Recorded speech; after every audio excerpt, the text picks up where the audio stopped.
like to call this meeting of the Bellingham Public Works Public Safety Committee to order.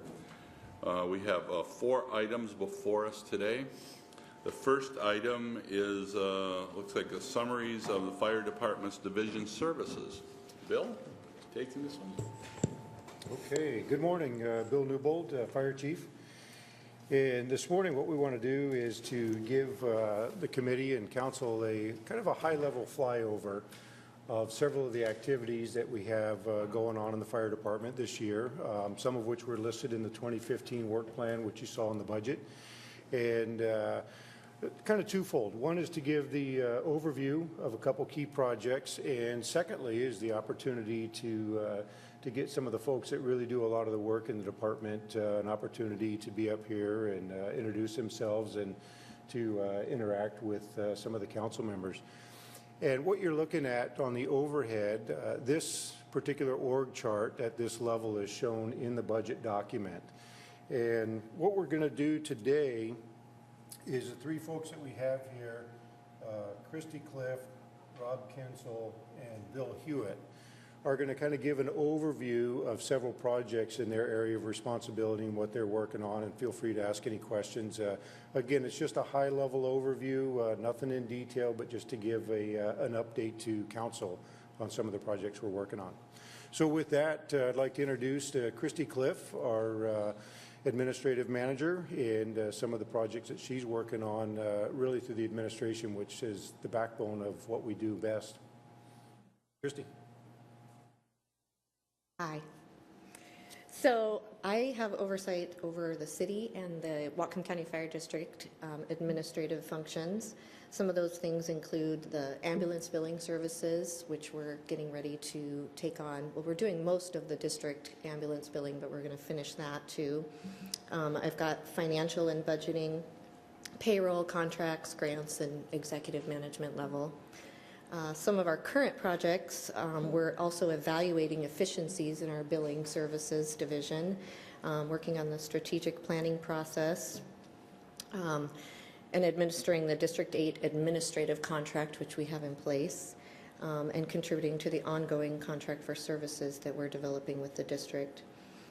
One of the most exciting things that we're working on right now is our boat naming process that we're working on in coordination with the Bellingham School District, which has been really exciting because we're working with the school district, the students, the parents, the teachers, and this is going to be a really incredible asset in the community with a lot of high visibility. So we're wrapping that up hopefully this week, and we'll have a name to propose to the chief for consideration.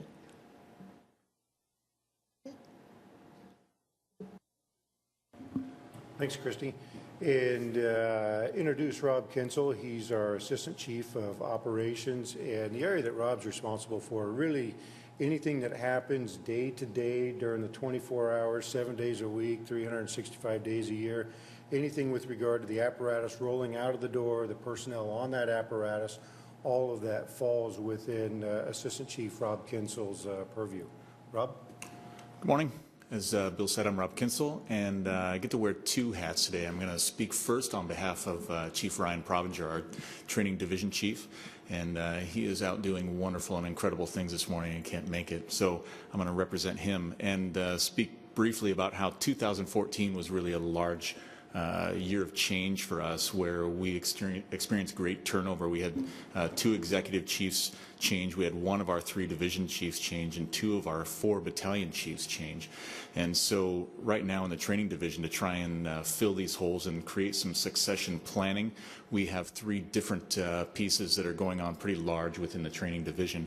The first of which is a company officer academy that is currently running right now, where we are busy training our brightest minds to move into the company officer role, which means that they're in charge of an engine company.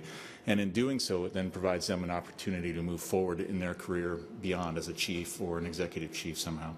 And we have classes going on within that on a wide variety of things. Like I said, it's 15 weeks worth of time, and we have 9 students going through there. So some of the classes are building construction and hazmat, safety, personnel management, administrative issues, the gamut of things that a company officer is going to need to know. Additionally, we're running right after that a captain's promotional exam to try and fill some of the anticipated vacancies that we're going to have over the course of time. And it also will provide an opportunity for acting officers where when a captain is on vacation or sick, that someone can adequately step into their shoes and fill it for the shift.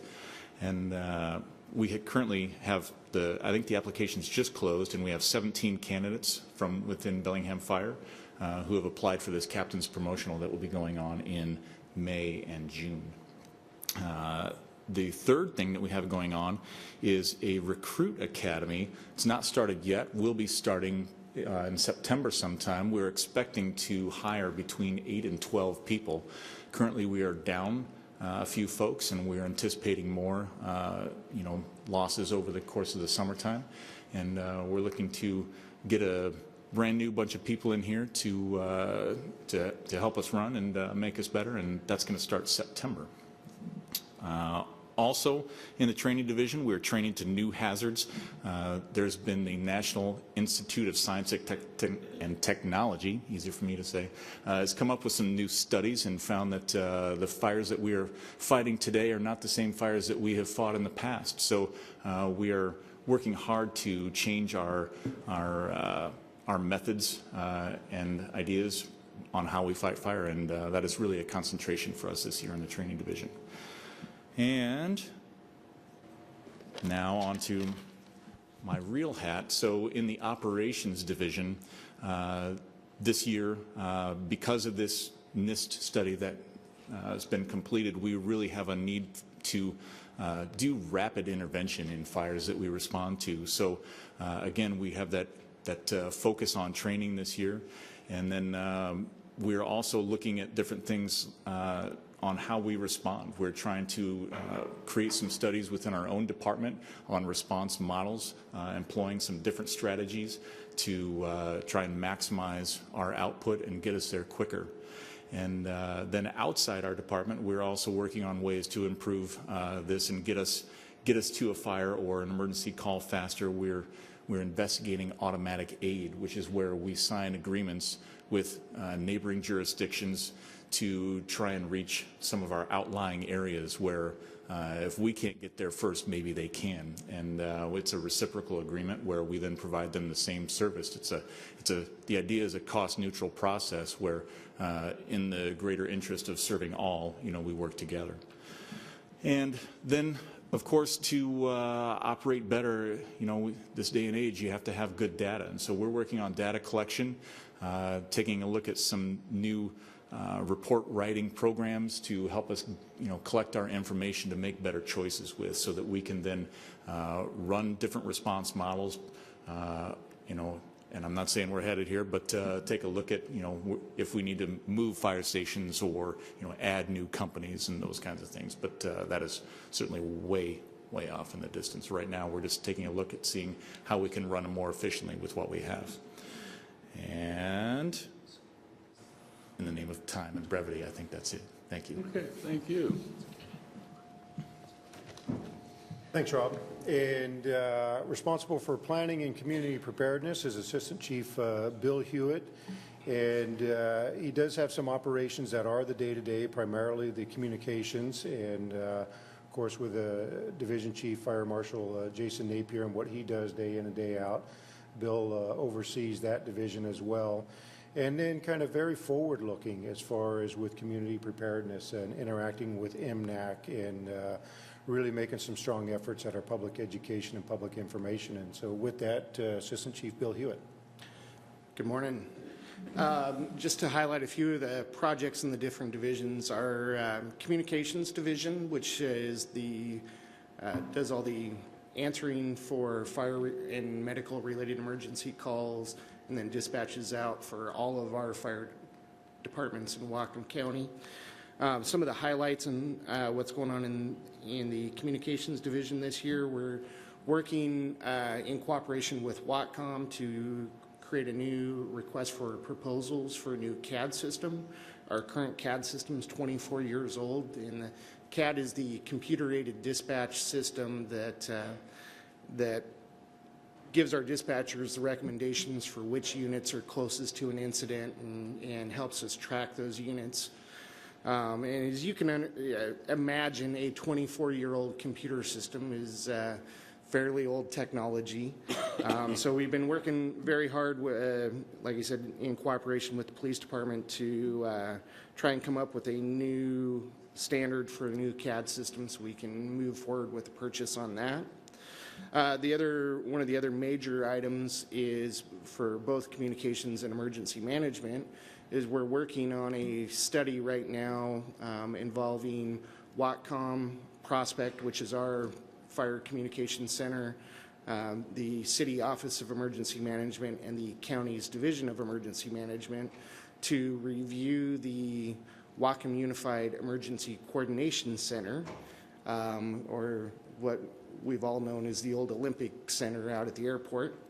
We're working on a plan right now to take a look at that facility and see if we can put all of those players into that one coordinated facility. So it's a process we're still working through, again, in coordination with all those groups.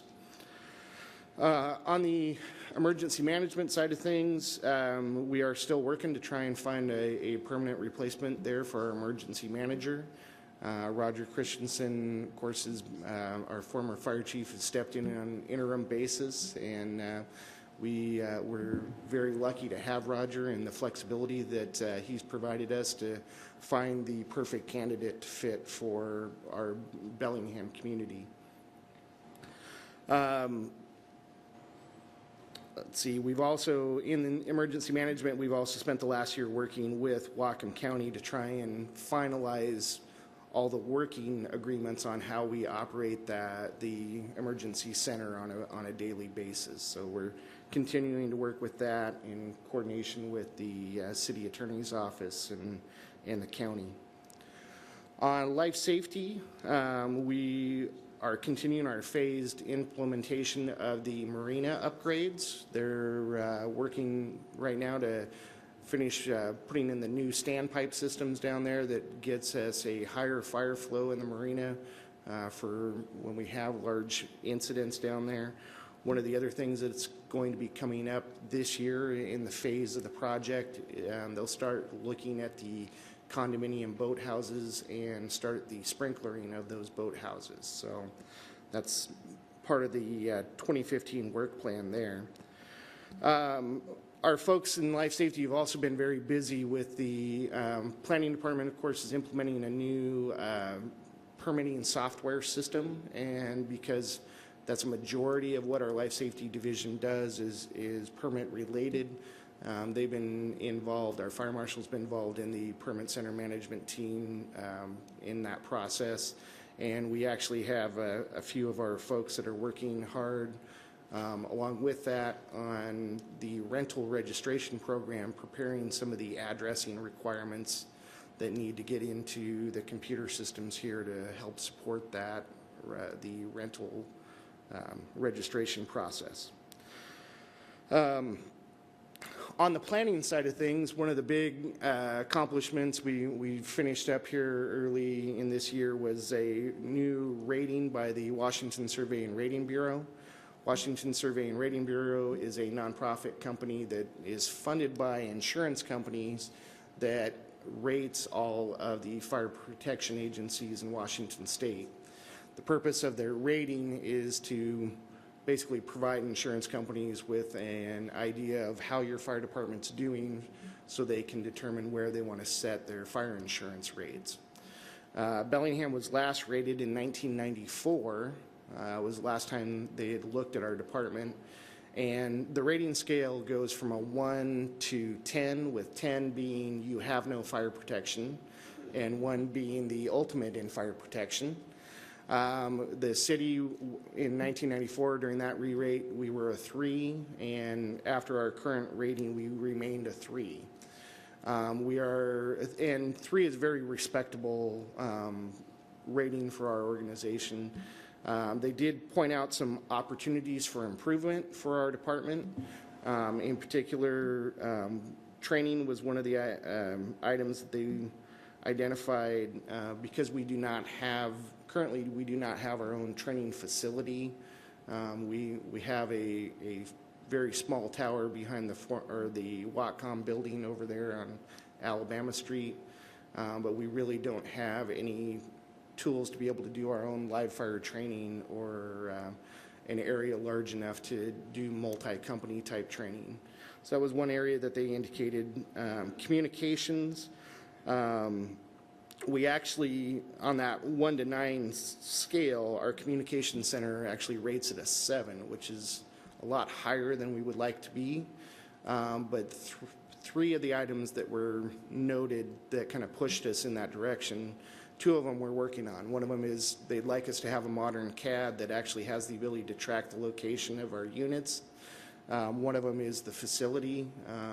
There have some concerns about the security and that of our facility because security and safety, because it's not a dispatch center. It's part of our administrative office currently. And then the third one with dispatch was our staffing levels, and that our staffing levels aren't up to par with national standards. So that provided us some opportunities there. One of the final areas that they pointed out was in our life safety division. As I said, our life safety folks have been very much part of the citywide process of trying to reduce permit turnaround times and trying to be part of that development services team. Unfortunately, to that extent, we have lost some of our ability to take care of our ongoing life safety needs as far as public education and inspections of existing businesses. And so currently, out of the 5 full-time employees that we have that are dedicated to the life safety division, 3.8 of those FTEs are spending the majority of their time doing development services related items. So we've currently, in partnership with planning, we're currently added a 6th FTE on a temporary basis to help relieve some of that load, and we're kind of looking to see how exactly that plays out. And then along with the WSRB finishing that up this year, we've started a strategic planning process for the department, which all divisions of the department have been part of, and we're hoping it'll be a multi-year process for us to finish that plan out, but we're hoping by the early parts of 16 we'll have a new strategic plan for the fire department. Great. All right. Thank you, Bill. And just to wrap up, there are 3 projects that you are aware of. We briefed council before, and we're going to look to come back to council here in April and May. And one of those is with regard to the fireboat. We'll come back specifically to committee in May. Our community paramedic program, we're continuing with that. We'll be back in front of council in May also. And then further consolidation between the City of Bellingham and Fire District 8. We're looking in April to come in to give a more in-depth update on that process. So I'd like to thank Christy and Rob and Bill. And any questions? Yeah. Any questions from committee? Yeah. Roxanne and Michael? Well, I just wanted to say while I had you guys here, I'm really excited to go to Fire Ops 101 with members of the department, and I now have a new goal in the gym, so I'm working out so hard, so I won't be the weakest link there. But I look forward to, getting to know a little bit more about the day-to-day demands of what the department goes through, so I look forward to that. Okay, glad you're able to do that. Michael? You'll like Fire Ops 101. No, it was really good. Rob, you said something was kind of vague. You said new response models. I don't know what that quite means. And then, Bill, you talked about a new CAD system, the dispatch system. It seems to me there might be some overlap in there. Wouldn't a better, newer dispatch system allow different kinds of responses? And what does response model mean? Is that how personnel and equipment are deployed? Or I don't know what a new response model means. Sure. When I'm talking about a new response model, I'm talking about what types of apparatus or an amount of people that we're sending to a particular type of call, or even how we prioritize which vehicles are going to be sent as opposed to others. So it's changing the way we do business with what we currently have. And And would a new CAD system make some things possible that aren't possible now? We're hoping so. Typically, we don't let the computer dictate what our responses are needed. We kind of go the other way. Rob tells me what he needs out on the street, and then I work with our other Rob Wilson, our communications chief sitting up here. Him and I work together to try and figure out how we can make the computer do what Chief Kinzel needs done.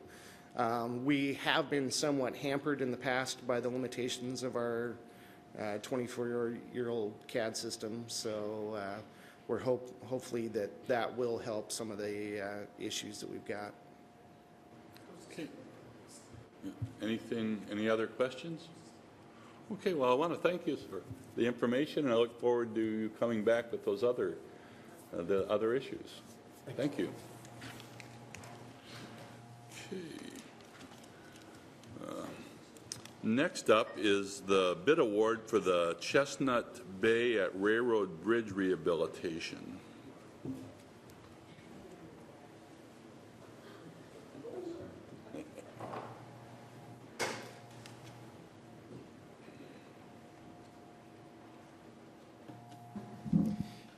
Thank you. Good morning, Ted Carlson, Public Works Department. Last month, we came to council and gave a project overview of the Bay Chestnut Bridge replacement.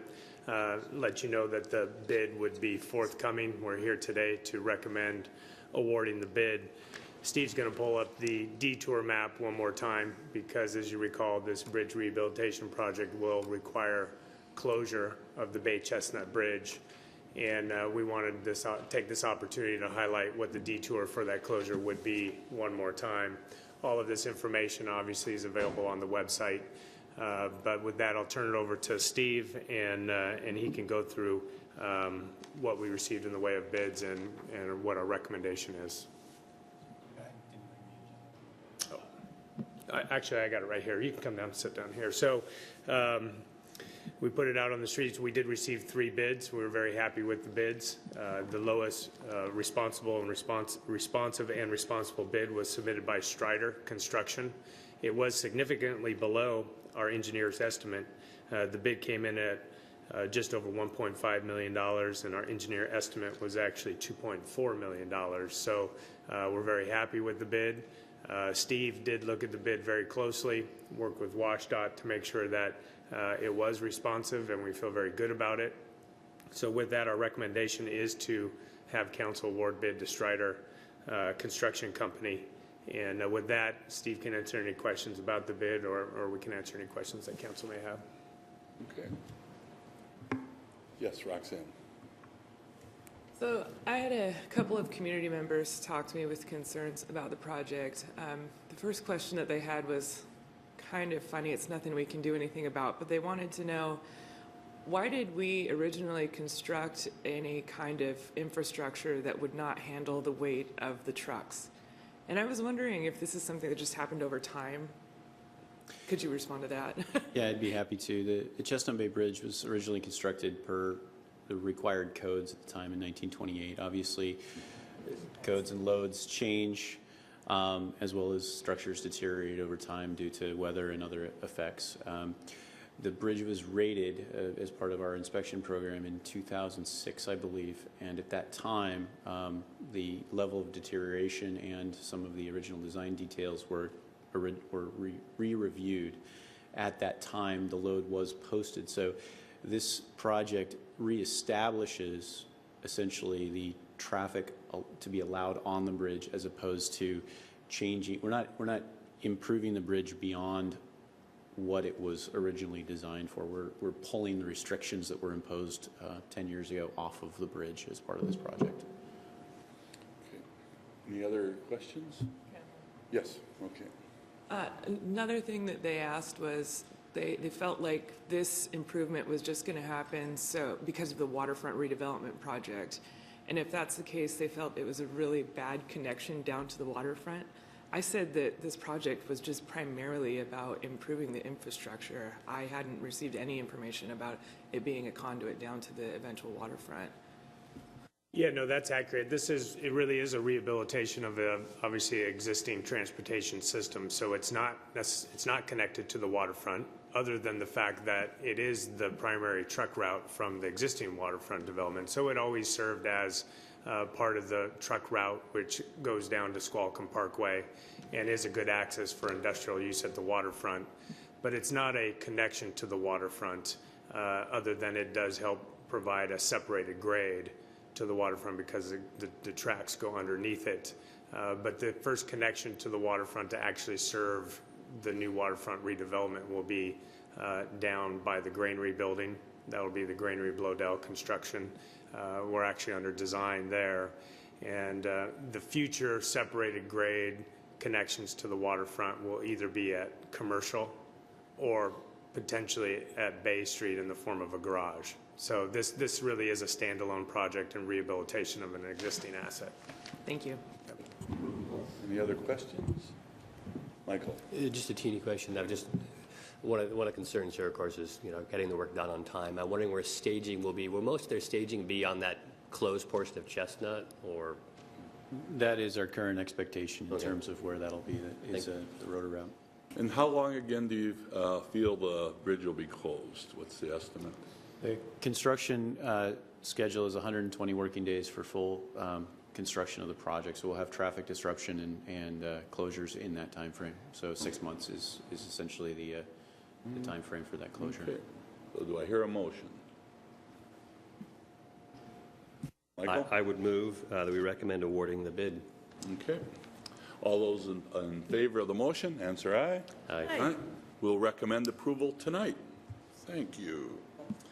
The next is another bid award. This is a bid award for the 2014 sewer replacement program.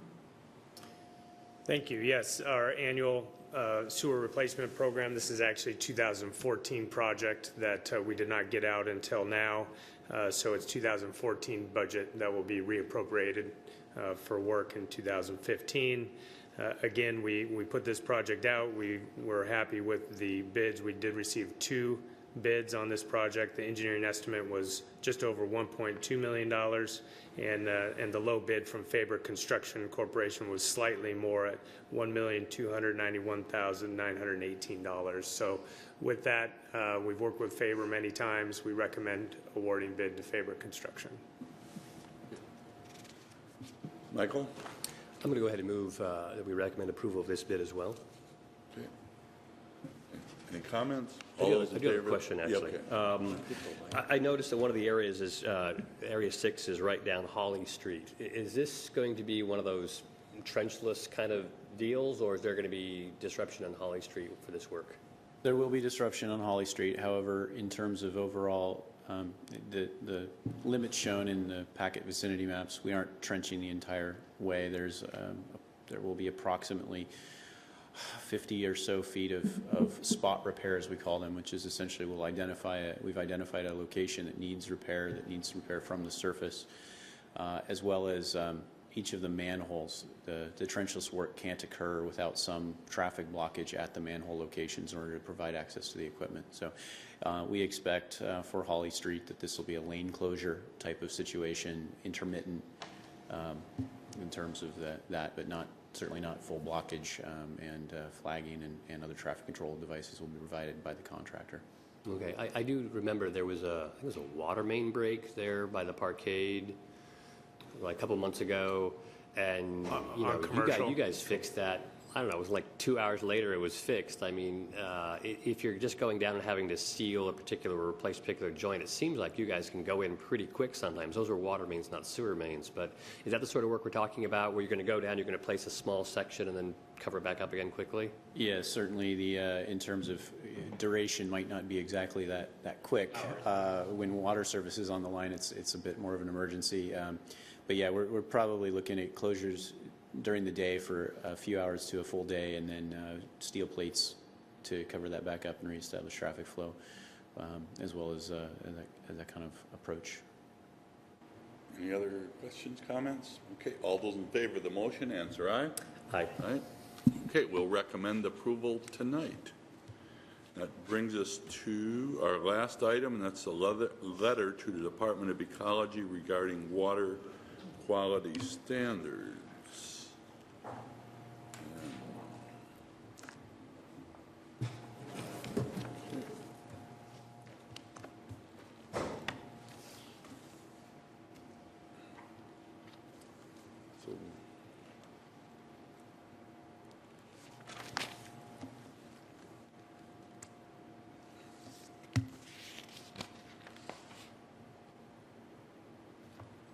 Good morning, Brian Heinrich, Mayor's Office. Excuse me.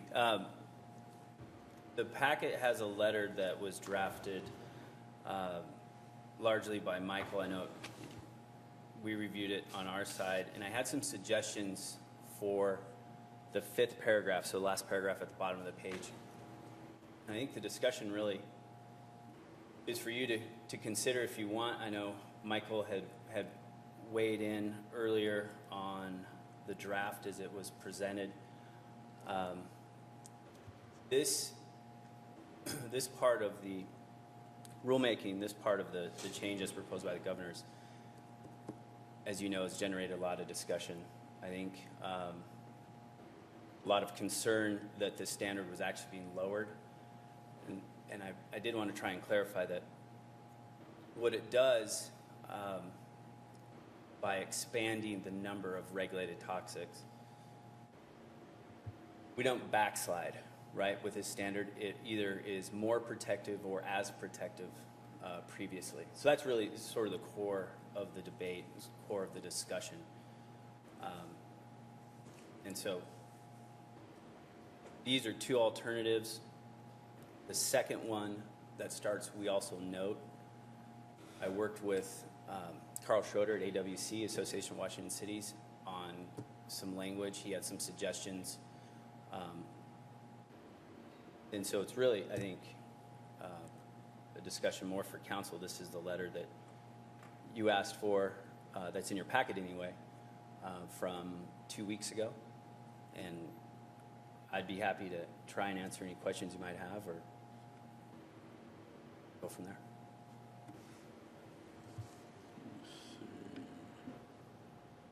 Michael.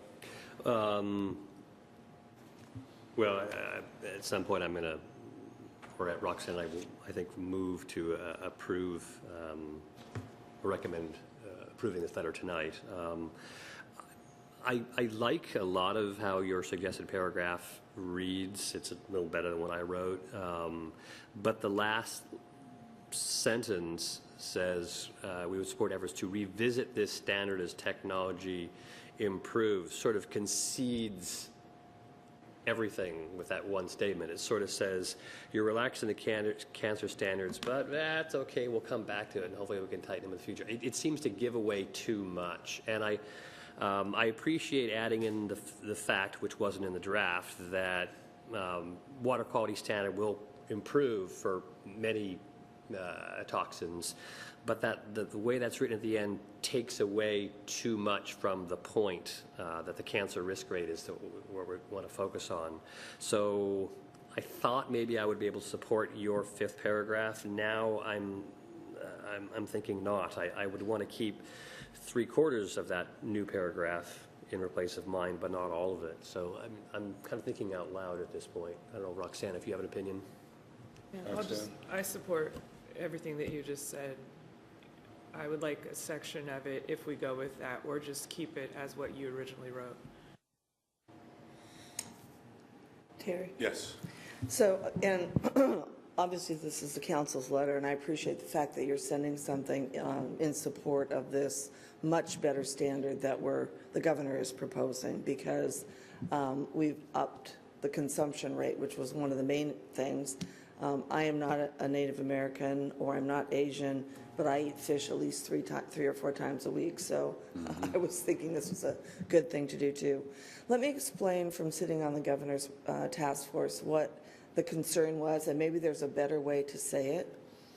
I'm all for setting the standards at the highest level possible. The concern that many of us in the cities had was, we want to be able to achieve the standard that's set. And much of that is based on what technology do we have, both to measure that standard, some of these we can't measure, and to actually have the technology that could improve that, the standard once we could measure it. And I'm 100% supportive of doing that.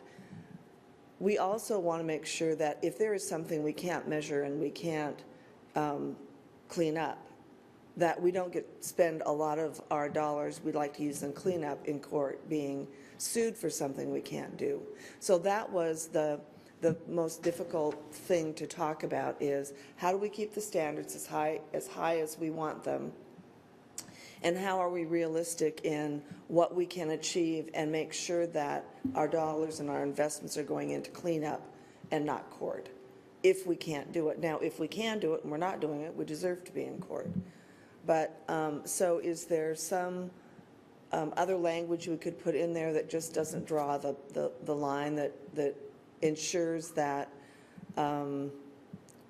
that we accept the higher standard, we want the higher standard, but we also want to make sure that we can implement it? That was the only sticking point for me. I think the broad range of what the governor proposed with both cleanup action plans, non-point pollution solutions, and end of pipe, which are the smallest contributor we have now to our overall water quality problems, is important to include all of those. And I think that it was a very broad-based solution. Michael? Well, I appreciate, Kelly. Those are all very legitimate concerns. I will note in the letter there's language which kind of addresses that.